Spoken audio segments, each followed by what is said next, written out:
सावन चल रहा है, नाग पंचमी आने वाली है, लेकिन ना तो बहू को कोई लेने आया और ना तो इसका भाई नाग पंचमी का शगुन ही लेके आया। क्या बात है, पूछूं क्या बहू से। आखिर अभी इसकी शादी को तो 1 साल भी नहीं पूरा हुआ है, पहली नाग पंचमी है। ऐसा क्या हुआ जो इसके मायके से कोई आया नहीं। अच्छा, बुलाकर पूछती हूँ कि ऐसी क्या बात हो गई है। बहू, इधर आओ तो। हाँ मम्मी, बुलाया क्या आपने? अरे बहू, मैं ये पूछ रही थी कि नाग पंचमी आने वाला है, ना तो तेरा भाई शगुन ही लेकर के आया और ना तुम मायके जाने का नाम ही ले रही है। ऐसी क्या बात है? मायके तो तुमको जाना चाहिए, पहली नाग पंचमी है। क्या बात ऐसी हुई कि जो तुम्हारे मायके से कोई आया नहीं और तुम जाने का नाम ही नहीं ले रही हो? अब मम्मी जी को मैं क्या बताऊँ कि भाई तो मुंबई में है और भाभी है। भाभी कहती है कि मायके आने का कोई काम ही नहीं, अपने घर पे रहो। क्या बताऊँ, क्या छिपाऊँ मैं। झूठ भी तो नहीं बोल सकती हूँ, जो है वो सच बताना ही पड़ेगा। क्या बात है बहू, कोई बात हो तो बताओ हमसे ना। बहू, क्या बात है? मैं तो तुमसे मायके जाने के लिए पूछ रही। मम्मी, मैं आपको क्या बताऊँ, जो बात सही है मैं वही बता रही हूँ। भाई हमारा मुंबई में रहता है और मेरे मम्मी पापा हैं नहीं। मैं भाभी से बोली कि जब कोई आने वाला नहीं है तो मैं ही आ जाती हूँ गाड़ी करके। तो भाभी बोली मायके आने का क्या काम है, वहीं अपने ससुराल में हो, वहीं पड़ी रहो। अब मम्मी आप बताओ, मैं कैसे जाऊँ? अरे बहू, कैसी भाभी है तुम्हारी? सारी भाभियाँ और सारी माँ सोचती हैं सावन के महीने में बहन बेटियाँ मायके में आए और वो सोचती हैं कि बेटी मायके में ही ना आए। ये क्या बात हुई? और बताओ, वो फोन करके मना कर दी कि तुम मायके ना आओ। अच्छा ये बताओ, तेरे भाई से बात हुई थी क्या? तेरे भाई ने क्या कहा? बात हुई थी मम्मी, भाई कह रहा था कि मैं आ नहीं पा रहा हूँ, तुम गाड़ी बुक करके चली जाना और जितना पैसा वैसा लगेगा वो बता देना, मैं यहाँ से भेज दूंगा। वो कहा है कि 2-4 दिन के लिए चली जाना मायके। तो बहू, जब तुम्हारा भाई खुद कहा है तो तुम चली क्यों नहीं जाती हो? और नहीं गई तो तुमको हम बताना चाहिए था मम्मी, ऐसी बात है। छोड़िए मम्मी जी, ये बात तो भाभी को कहना चाहिए था ना कि भाई तुम्हारा नहीं है, बम्बई है, तुम किसी तरह से चली आओ। जब भाभी नहीं कह रही है, भाभी मना कर रही है, तो मैं अपने आप से कैसे जाऊँ? अगर मैं अपने आप से जाती हूँ तो भाभी इतना बवाल कर देंगी कि वहाँ रहने का मन ही नहीं करेगा।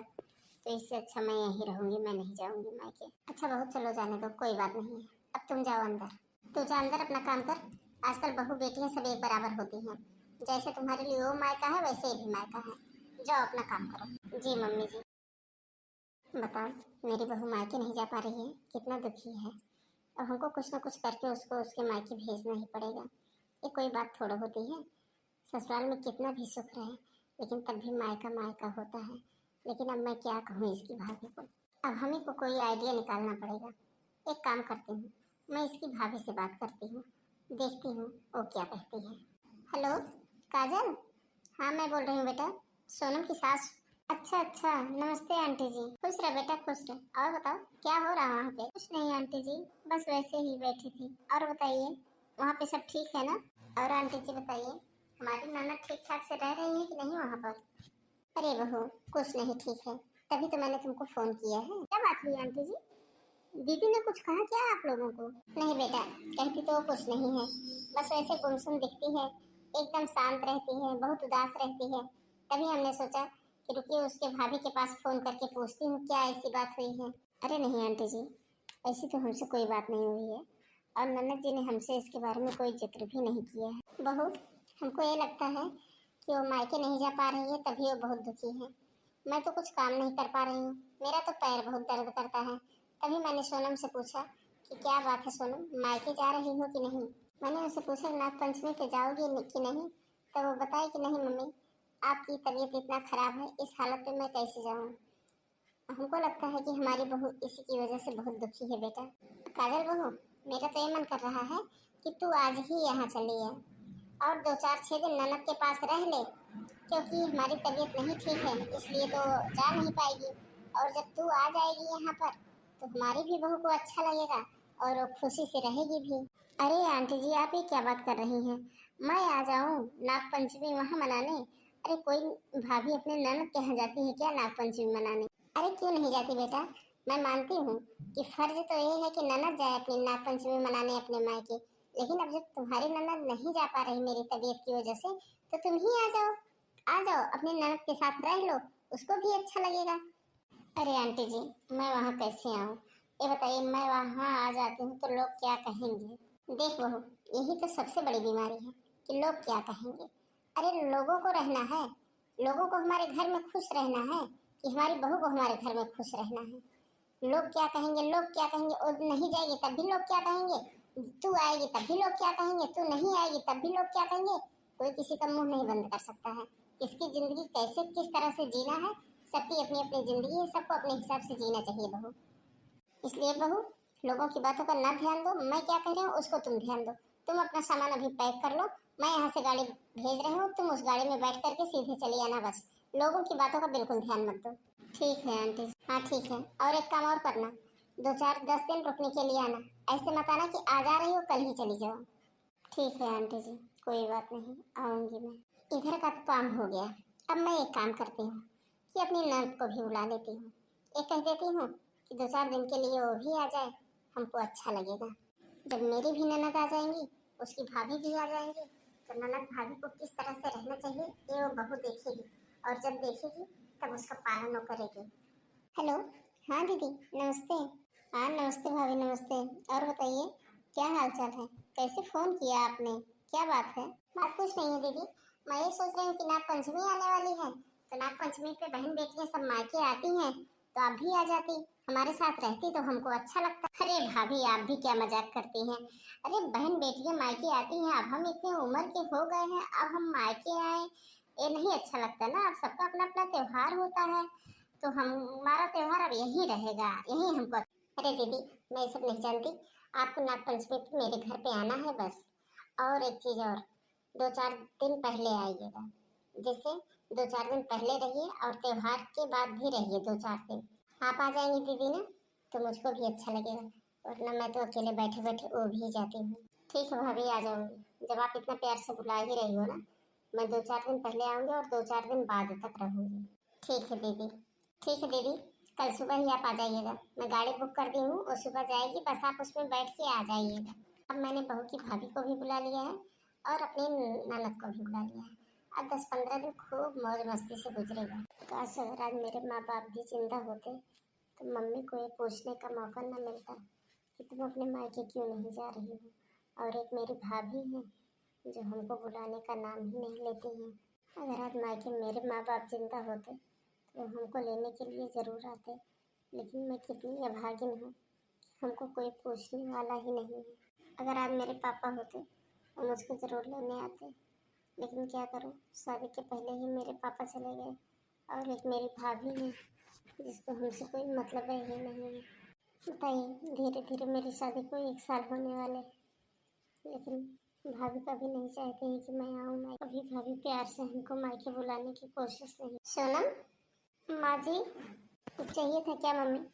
मैं थोड़ा ध्यान नहीं दे पाई, कुछ सोच रही थी, बस उसी में मेरा ध्यान भटक गया। अरे बहू, मैं तुझे ये बताने आई थी कि तेरी बुआ सासू आ रही है, मतलब कि मेरी ननद। अच्छा माँ जी, ये तो बड़े खुशी की बात है। हाँ, और जानती हो, साथ में तुम्हारी भाभी भी आ रही। भाभी आ रही है? वो क्यों आ रही है माँ जी? अरे वो पागल है क्या? क्या हुआ, वो नहीं आ सकती है क्या? और मैंने बुलाया है, दोनों लोग आएंगे और 10 दिन रुक के जाएंगे, और 10 दिन में तुम खूब अच्छे अच्छे पकवान बनाना, और 10 दिन सब लोग साथ में रहेंगे, जैसे खूब मौज मस्ती से 10 दिन अलग अलग तरह के नाश्ते बनाना। और ये बताओ, घर में किसी चीज की कमी तो नहीं है? अगर बहुत कोई चीज ना हो तो हमको लिख के दे दो, हम मार्केट से उसको ला के रख दें। ऐसा ना हो कि उन लोगों के आने के बाद पता चले ये नहीं है वो नहीं। क्या माँ जी, सच में मेरी भाभी आ रही है? ये तो बहुत अच्छा किया माँ जी, जो आपने उनको बुला लिया। मेरा भी बहुत दिनों से उनसे मिलने का मन कर रहा था, लेकिन मैं जा नहीं पा रही थी। आपने उनको बुला करके बहुत अच्छा किया। हाँ चल ठीक है बहू, तू फटाफट कुछ बना ले, मुझे भी खाना है और तू भी खा ले, ठीक है? भगवान जी, तुझको लाख लाख शुक्रिया। तुमने मेरे माँ बाप को तो ले लिया, लेकिन मुझको इतनी प्यारी सास दे दी, इसको तो मैंने कभी सोचा ही नहीं। क्या हुआ बहू, तुमने कुछ कहा क्या? अरे नहीं माँ जी, बोल तो रही थी कुछ अकेले में। नहीं माँ जी, मैं तो भगवान को शुक्रिया अदा कर रही थी, जो कि हमको इतनी प्यारी प्यारी सास दे दिए हैं। ये बहू सुन, मैंने एक चाल चली है। मैं सोच रही हूँ कि जब तुम्हारी भाभी यहाँ आए, तो भाभी के सामने मैं तुमको खूब डांटूं, लेकिन मेरी बातों का तुम बुरा मत मानना, और ना ही उस बातों को मेरे दिल पे ले। मैं उनको ये दिखाना चाहती हूँ कि उनकी ननद की सास कितनी बुरी है, और उनकी ननद को कितना परेशान करती है। तब देखना तुम्हारी भाभी तुमको कैसे बुलाती है, हर 6 महीने पे तुमको बुलाएगी। लेकिन बहू तुम नाराज मत होना, क्योंकि मैं तो तुमको वैसे भी बहुत प्यार करती हूँ। लेकिन माँ जी, मैं तो अपने मायके में बताती हूँ कि मेरी सास बहुत अच्छी है, मुझे माँ से भी ज़्यादा प्यार करती है। लेकिन जब आप इस तरह से करोगी तो वो लोग क्या सोचेंगे? वो लोग तो यही सोचेंगे ना कि मैं झूठ बोलती हूँ। अरे नहीं बहू, ऐसी कोई बात नहीं होगी। वो मेरे बारे में सोचेंगे ना, उनको सोचने दे। कम से कम मैं ये चाहती हूँ कि तू ननद भाभी बहुत अच्छे से रह। जो ये सोचती हैं कि मेरी ननद को लालच है इसलिए वो यहाँ आना चाहती हैं, तो ये वो बिल्कुल ना सोचे। लेकिन बस बहू, मैं जैसा कह रही हूँ ना, तुम वैसा ही करना और मेरी बातों का बुरा मत मानना। ठीक है मम्मी जी, आप जैसा कहेंगी मैं वैसा ही करूँ। लेकिन मम्मी जी, अगर आपकी बेइज्जती हुई तो आप मेरी गलती मत निकालिएगा। अरे वो मैं तेरी गलती क्यों निकालूंगी? इसमें सारा प्लान तो मेरा ही है ना, तो मैं उसमें तुम्हारी गलती क्यों निकालूंगी?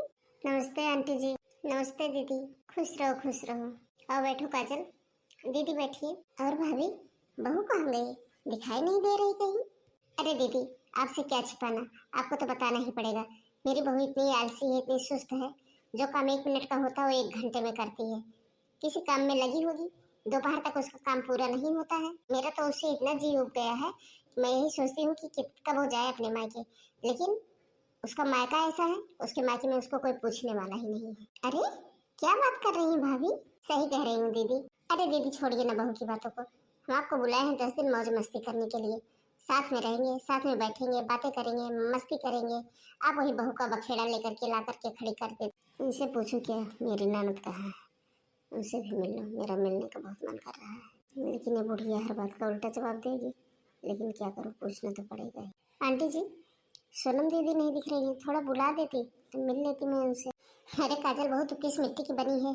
तेरी ननद तो कभी तुझे भूल कर नहीं याद करती है, और तेरा मन करता है उससे मिलने का? अरे छोड़ उसको, खाना वाना बना रही होगी, अभी चाय लेकर के आएगी तो मिल लेना। उससे मिलने के लिए तो इतनी उतावली क्यों हो रही है? अरे ठीक है आंटी जी, अब गुस्सा मत होइए, जब वो चाय पानी लेके आएंगे ना तभी मैं उनसे मिल लूंगी। अब आप गुस्सा मत करिए, गुस्सा छोड़िए। हाँ ये हुई ना बात, अभी वो चाय लेकर के आएगी तब मिल लेना उससे। और दीदी, तबीयत नहीं ठीक थी क्या? बहुत दुबली हो गई है। अरे नहीं भाभी, ऐसी बात थोड़ा है, वो खाना वाना सब देती है। अरे अब अवस्था हो गई है, हमेशा मोटी थोड़ो रहूंगी, इसीलिए दुबली हो गई हूँ। इतना क्या कम है, चल फिर लेती हूँ, घूम टहल लेती हूँ और फिट हूँ, यही बहुत है। और क्या काम करूंगी? अरे दीदी ऐसा ना, बहू के ऊपर थोड़ा कब्जा जमा के रखा करो, नहीं तो बहू अपने मन की हो जाती। कितनी बुरी सास है सोनम की, बताओ। कहती हैं बहू पे कब्जा बना जमा के रखा करो। अरे वो जमीन है क्या? अरे चलती फिरती है, तो क्या उन पर कब्जा जमाना है? दीदी, मैं तो अपनी बहू को इतना दबा के रखती हूँ ना, मेरी इजाजत के बिना वो सांस भी नहीं ले सकती। देखो अभी एक आवाज देती हूँ, देखो कैसे हाँफती हुई दौड़ी आती है। हे भगवान, मेरी ननद को कितना कष्ट झेलना पड़ता है। कम से कम इसी त्योहार के बहाने मैं उसको घर पे बुला ली होती, 2-4 दिन सुकून से तो रह लेती बेचारी। इस बुढ़िया के कष्ट सहते सहते पता नहीं मेरी ननद बेचारी कैसे हो गई होगी। सोनम, सोनम, अरे कहाँ मर गई कमीनी, सुनाई नहीं दे रहा है इसको। सोनम! हे भगवान, बोलने का तरीका देखो बूढ़ा की। अरे देख घर में कौन आया है, उसी घर में घुसी रहती है, एक भी काम इसका पूरा नहीं होता है। अरे हाथ में मेहंदी लगा रखी है क्या? चाय पानी लेके नहीं निकल पा रही है अभी तक। अरे बहू, क्या हुआ तुमको? अरे मैं तो सोनम को बुला रही हूँ ना, अब सोनम को तो मैं ऐसे ही डांटती हूँ, वो मेरी बहू है, मैं तुमको थोड़ा कुछ बोल रही हूँ। अरे बहू, मैं तुझको नहीं कह रही हूँ, मैं तुमको थोड़ा कुछ कहूँगी, तो रिश्तेदार है ना। हम सोनम को बुला रहे हैं और ऐसे बुलाते भी हैं। अगर तुमको कुछ बुरा लगे या तुम्हारे मन में कुछ हो तो अपने मन की बातें कह देना हमसे। कौन मन की बातें कहूँ तुमसे? आई हैं बड़ी मन की बातें सुनने वाली। अभी आधे घंटे आए, हमको नहीं हुई इतनी सारी बातें हमारी ननद को सुना दी। इतनी अच्छी हमारी ननद है, अभी घर पे जाती है भाभी भाभी करती रहती है, एक भी काम हमको नहीं करने देती है। अरे बुढ़िया, जब से मैं आई हूँ तब से मेरी ननद की बुराई पे बुराई किए जा रही। ये देखो आ गई महारानी, 4 घंटे में ही 3 कप चाय बना के लेके आई है। अरे चाय के साथ और कुछ लेके आई होती। नमस्ते भाभी। नमस्ते बुआ जी। भाभी आपको देखे कितना दिन हो गया था, अच्छा हुआ कि आप चलिए। नमस्ते सोनम, और तुम ठीक हो ना? हाँ भाभी, मैं ठीक हूँ। और बुआ जी आप ठीक हैं? देखो मेरी ननद को, जिसको पाल पोस के मैंने इतना बड़ा किया है, आज कैसे हमसे छिपा रही है कि मैं ठीक हूँ, जबकि इतनी खड़ूस सास है उसकी। जबकि इस मोटी बुढ़िया के आगे कहाँ मेरी ननद बेचारी ठीक से रहती होगी। जब से मैं आई हूँ 1000 बातें सुनाती है इसको, पता नहीं दिन भर में इसको कितनी बातें सुनाती हूँ। और बुआ जी, आपकी तबीयत ठीक है ना? अरे हाँ बहू, मुझे क्या हुआ, मैं तो एकदम ठीक हूँ। अरे सोनम, ऐसे थोड़ा लटकाई क्यों खड़ी हो? कुछ खाना वाना बनेगा कि नहीं? जाके बुआ का और अपनी भाभी का सामान गेस्ट रूम में रख और खाना जल्दी से बना। इसको तो कुछ तमीज़े नहीं है, पता नहीं कहाँ से कम दिमाग वाली बहू भगवान ला करके हमको दे दिए हैं। अरे रहने दीजिए आंटी जी, मैं रख दूंगी। बेचारी अभी गर्मी में चाय बना करके आई है और अभी किसको भूख लगी है जो अभी कौन खाना खा लेगा। अरे बहू तू क्या रखेगी, तुझको क्या पता ये कितनी कामचोर है। तुम तो शादी करके भेज दी हो हमारे घर, हम इसको कितना झेल रहे हो हम जानते हैं। अच्छा ठीक है मम्मी जी, आप जो है चाय पीजिए, नहीं तो चाय ठंडी हो जाएगी। अरे देख ले काजल बहू, अपने सामने ही अपनी ननद को देख ले, कैसे थोबड़ा लटकाए खड़ी हुई है। अरे लेके सामान जा रही है, बजा दो कान के नीचे 2-3। लेके जा रही हूँ मम्मी जी। मम्मी मैं पूरा दिन काम करती रहती फिर भी आप हमको हमेशा बोलती रहती हैं। अरे अकेले में तो आप वैसे ही बोलती रहती, कम से कम रिश्तेदारों के सामने, और आज हमारी भाभी के सामने तो ना बोली होती हमको। अब ज्यादा नखरे ना दिखा, कमी नहीं कहेगी कामचोर। जाती है कि नहीं यहाँ से? जा रही हूँ। अरे दीदी, अभी तक आप चाय नहीं ली क्या? ले लीजिए, नहीं चाय ठंडी हो जाएगी। अरे काजल बहू, तू कितनी सुंदर है, अगर तू मेरे घर की बहू बनती हम तुमको कितना कायदे से रखते, इसका तुम्हें एहसास भी नहीं होता। अरे आंटी जी, आप ऐसा क्यों बोल रही हैं? हमारी ननद में कमी क्या है? तुम्हारी ननद में कितनी अच्छाई हो मैं बहुत अच्छी तरह से जानती हूँ। क्या करूँ, मेरे बेटे की किस्मत ही खोटी थी। चलिए ठीक है, और बताइए आंटी जी, नंदोई जी और अंकल जी कैसे हैं? अरे बेटा अंकल जी तो आ जाते हैं अभी 1 आधे घंटे में, लेकिन तुम्हारा नंदोई, मेरा बेटा, वो तो नहीं आता है। वो तो आएगा बहुत लेट में। क्या करे, इस मनहूस को झेलना जो पड़ता है। वो कहता है कि मम्मी मैं बाहर ज़्यादा से ज़्यादा समय बिता लेता हूँ तो हमको सुकून रहता है। अरे आंटी जी, आप ऐसे क्यों कह रही हैं?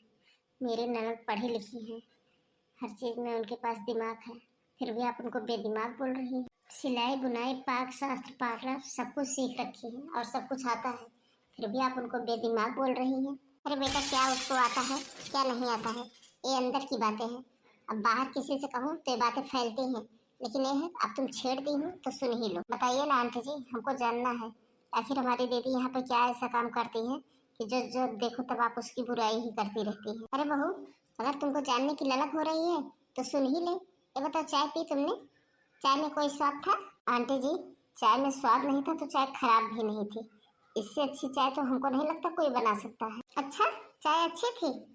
अगर चाय अच्छी थी तो खाना भी वो ऐसे ही बनाती है, ना नमक का पता रहेगा ना मिर्च का। घर की साफ सफाई भी ऐसे करती है, कहाँ कूड़ा पड़ा है कहाँ पोछा लगा उसको कुछ पता नहीं। ठीक है आंटी जी, कोई बात नहीं, अगर दीदी में हमारी इतनी कमी है तो हम उनको समझा लेंगे। लेकिन आंटी जी, अब आप, मैं दीदी की तरफ से आपसे माफ़ी मांग रही हूँ, आप उनके ऊपर इतना गुस्सा मत किया करिए, नहीं तो हमको बहुत तकलीफ होगी। इतना उनके ऊपर गुस्सा मत किया करिए, वो डर जाती हैं, उनको प्यार से कहिए वो सब कर लेंगी। अभी उनकी उम्र ही कितनी है? अरे बहू, क्या मजाक करती हो, अभी उसकी उम्र ही नहीं है, अभी छोटी बच्ची है। अरे मैं जब 22-23 साल की थी 2-2 बच्चे पैदा कर ली थी। कभी कभी जी करता है ना उसको मैं डंडे लगाकर उसको उसके मायके भेज दूँ, लेकिन फिर सोचती हूँ बिना माँ बाप की बेटी है और मायके जाएगी तो अपने भैया भाभी के ऊपर बोझ बनी। इसीलिए इस कमीनी को मैं झेल रही हूँ। हे भगवान, इस बुढ़िया को मैं क्या करूँ, कैसे इसको समझाऊँ? इतना ये मोटी है उतना मोटा इसका दिमाग। ये तो करता है इसका गला दबा दो, लेकिन क्या करूँ, मेरी ननद की सास है इसलिए इनको मैं बोल भी नहीं सकती। अरे बहू, कितनी बातें मैं उसको सुनाऊँ तो सुन भी नहीं पाए। नहीं दीजिए आंटी जी, अब सुनाइए भी नहीं। जा रही हूँ अंदर, वहीं दीदी से मिलती हूँ, कुछ बात करती हूँ उनसे। अरे बहू कहाँ जाएगी, रुको मैं बुला रही हूँ। सोनम, सोनम, ए बहरी। जी माँ जी, बुलाया क्या आपने मुझे? अरे हाँ, बुलाई मैं। सुनाई दिया तुमको? भाभी तुम्हारी अंदर जाना चाहती है, ले जाओ इनको। दीदी चलो अंदर, हमको वॉशरूम जाना है। कहाँ है, चलो दिखा दो। आइए भाभी, चलते हैं। अच्छा भाभी, इस बार आप कुछ ज्यादा गुस्सा हो रही बहू के ऊपर, क्या बात है? अभी तक मैं जब जब आई हूँ तब तब आपने कभी इस तरह की शिकायत नहीं की है जितना आपकी बार कर रही हैं। वो कुछ ज्यादा झगड़ा करने लगी है क्या आपसे? अरे नहीं दीदी, ऐसी कोई बात नहीं है, हमारी बहू बहुत अच्छी है, लेकिन जो ये इसकी भाभी आई है ना, ये कभी उसको मायके नहीं बुलाती है, इसीलिए हमको ये सब ड्रामा करना पड़ा। इसके मम्मी पापा तो बचपन में ही एक्सपायर हो गए हैं, यही भैया भाभी हैं, तो भाभी जो है सोचती है कि ननद आएगी मेरे ऊपर बोझ बनेगी, इसलिए वो कभी बुलाती नहीं है। इसलिए मैं ये सब ड्रामा कर रही हूँ, जिससे ये सब देखी और उसका कुछ दिल पसीजे और वो लिवा के जाए। कितना भी हो दीदी, सब लड़कियों का या सब बहुओं का मन करता है कहीं घूमने टहलने का, मायके से ससुराल, ससुराल से मायके। अब मेरी बहू 1 साल से यहीं पड़ी है। ये उसकी भाभी कभी उसको बुलाई नहीं है। वो अपनी आँख से देखेगी, सोचेगी हमारी ननद को कितना परेशान किया जा रहा है, तो कम से कम त्योहार पर ही बुलाएगी। वो वैसे तो कभी बुलाती ही नहीं थी, कम से कम त्योहार पे ही बुलाए। वो ऐसी है, वो त्योहार पे भी नहीं बुलाती। मैंने बहू से कहा था, बहू तुम मेरी बातों पे गुस्सा मत होना, और इस त्योहार पे मैं उसको बुला रही हूँ, उसकी भाभी को, और उस भाभी के सामने मैं उसको खूब डांटूंगी। और बहू तुम गुस्सा मत मानना, हमारी बहू उसी तरह से है दीदी, वो गुस्सा नहीं हो रही है। इसीलिए मैंने उसको त्योहार से पहले बुलाया है, जिससे उसको सामने उसको इतना परेशान करूं, जिससे उसका कुछ दिल पसीजे और कम से कम त्योहार पे ही बुला ले। लेकिन दीदी आप भी एक काम किया करिए, जब मैं बहू की बुराई करूं तो आप भी मेरी तरफ से कुछ बोल दिया करिए। इसीलिए मैंने आपको बुलाया है, जिससे आपका साथ पा करके मैं बहू की कुछ ज़्यादा ही बुराई कर दूं। ये आपकी बात तो सही है भाभी, लेकिन कहीं ऐसा ना हो कि मैं बहू की बुराई कर दूं और बहू मेरे बारे में गलत सोचने लगे और बाद में आपसे लड़ाई झगड़ा ना करने लगे। अरे नहीं दीदी, मेरी बहू एकदम लक्ष्मी है, लक्ष्मी। वो कभी लड़ाई झगड़ा करेगी ही नहीं। बस वो ये क्या है ना, वो त्योहार पे इतना दुखी हो जाती है कि उसकी भाभी उसको पूछती नहीं है। तभी मैं सोची किस तरह से उसकी भाभी को बुला करके उसके सामने कहूँ, जिससे कम से कम वो त्योहार पे तो उसको बुलाए और हमारी बहू त्योहार पे तो खुश रहे। अच्छा, तो भाभी अब आप चुप हो जाइए, थोड़ा गुस्से में आ जाइए, इसलिए कि अब वो आती होगी उसकी भाभी। अच्छा, दोनों ननद भाभी चली गई अपने बेडरूम में। चलिए भाभी सुनते हैं वो लोग क्या बातें करती हैं। हाँ दीदी चलो। सोनम मैं बताओ, तुम तो कहती थी हमारी सास बहुत अच्छी है, लेकिन वो तो जरा सा भी अच्छी नहीं है। मैं जब से आई हूँ तब से उनको देख रही हूँ, 1 घंटे में तुम्हारी पूरी रामायण खोल के रखती है और कह रही है कि 1 मिनट का काम 1 घंटे में करती है। ये बताइए दीदी, आप तो पहले ऐसी नहीं थी, आप तो फटाफट काम करती थी, अब आपको क्या हो गया है? इतना बोलती है तुम्हारी सास और आप हमेशा हमसे झूठे बोलती थी हमारी सास बहुत अच्छी है, बहुत अच्छी है, ऐसा ही कहती आई है। हमारी सास माँ से ज्यादा प्यार करती है। आज पहली बार मैंने उनका असली चेहरा देखा है। क्या करूं भाभी, जो मेरे नसीब में था वो हमको मिला। छोड़िए उनकी बातें, वो ऐसे ही करती है, मैं उनकी बातों को दिल पे नहीं लेती, रोज ही ऐसे कहती रहती है। लेकिन आज आप आ गई हो, हमको इसी बात की खुशी। वैसे तो इनकी इतनी जली कटी बातें को सुन करके रह लेती हूँ, क्या करूँ भाभी, आखिर मैं जाऊँ कहाँ? रहना तो हमको यही है ना, चाहे जैसे हूँ, हमारे लिए वही अच्छी है। लेकिन उनकी बातें सुन करके ना मुझे बहुत गुस्सा लग रहा था। भाभी आप मेरे घर आई हुई है ना, इसलिए उनकी बातों को दिल पे मत लीजिए, उनकी बातों को ध्यान मत दीजिए। आपको 10 दिन रहना है ना, आप अच्छे से रहिए, आपका आना हमको बहुत अच्छा। सोनम, मैंने तुमको कितने प्यार से पाला है, फिर मैं तुम्हारी शादी कर दी, फिर हमको ये लगने लगा ननद बोझ होती है, उनको बुलाओ, उनको कपड़े दो, उनको मर मीठा दो, उनको पैसे दो, ये सब नाजायज खर्चे होते हैं। इसीलिए मैंने तुमको बुलाना बंद कर दिया मेरी बच्ची। लेकिन आज मुझे अपनी गलती का एहसास हुआ है कि अगर मैं तुमको बुलाती तो तुम्हारी सास तुमको इतना जली कटी न सुनाती। आज मुझे पता चला कि तुमको ये सारी बातें मेरी वजह से तुमको सुननी पड़ रही। नहीं भाभी, ऐसी कोई बात नहीं दीदी, आप 1 साल तक यहीं रह गई ना, अगर आप हर 6 महीने में एक बार मायके आई होती, जो मायके से भारी रहता है ना, उसी की इज्जत ससुराल में रहती है। आज हमको एहसास हुआ। जाने दीजिए ना भाभी, आप परेशान मत होइए, ये तो हमारा है, ये तो मैं झेल ही रही हूँ। भाभी आप दुखी ना हो, आपको दुखी देख करके हमको अच्छा नहीं लग रहा है। क्या करूँ, मुझे पता था कि मैं वहाँ पे नहीं आ पाऊँगी, मेरा आना सबको अच्छा नहीं लगता, इसीलिए मैंने मम्मी से कहा मम्मी मैं मायके नहीं जाऊँगी। लेकिन पता नहीं क्यों मम्मी ने आपको बुला लिया, शायद मेरी शिकायत बुराई करने के लिए ही आपको बुलाया। सोनम मेरी बच्ची, आज तो मैं यहाँ रह लूँगी, लेकिन कल मैं यहाँ नहीं रह पाऊँगी। मैं 10 दिन क्या 10 मिनट भी नहीं रह सकती हूँ। कल तुम मेरे साथ चल, और नाग पंचमी का त्योहार बीत जाएगा, तब फिर आना तुम। मेरे बच्चे, तेरा कितना बड़ा कलेजा है कि जब तुम मायके आती है मैं वहाँ भी जलीकट्टी सुनाती हूँ, और तू यहाँ पर भी है, यहाँ पर भी जलीकट्टी सुन रही है, फिर भी सुन करके सब कुछ सह लेती है, किसी से कुछ कहती नहीं है, और यहाँ अपनी सास की जलीकट्टी सुनती भी है, और वहाँ जाती है मुझसे झूठ मूठ में कहती है कि जो है हमारी सास माँ के बराबर है, माँ जैसी है। कितना सहती है तू मेरी बच्ची, कहती है मेरी सास बहुत अच्छी है, मेरी सास बहुत अच्छी है। अरे 1 घंटे में पता चल गया तुम्हारी सास कितनी अच्छी है। भाभी क्या बताओ, पता नहीं क्यों हमको जलीकट्टी सुनाती है, घर का सारा काम मैं ही करती हूँ, लेकिन क्या करूँ, मैं उनका मुंह तो नहीं बंद कर सकती ना। उनकी आदत हो गई सुनाने की और मेरी आदत हो गई सुनने। बस भाभी यही इतना फर्क था, जब कभी आप मुझे बुला लेती थी त्योहार पे तो मुझे बड़ा सुकून मिलता था, लेकिन अब नहीं बुलाती हैं तो मैं अपना सब कुछ सुन सह करके यहीं पड़ी रह जाती। भाभी क्या बताऊँ, मैं इतना अनलकी हूँ, न मुझे मायके से प्यार मिल रहा है न ससुराल से। जिसके माँ बाप नहीं होते हैं उसको समझ लो मायका सब खत्म हो जाता है। माँ बाप नहीं है तो मायका भी नहीं है।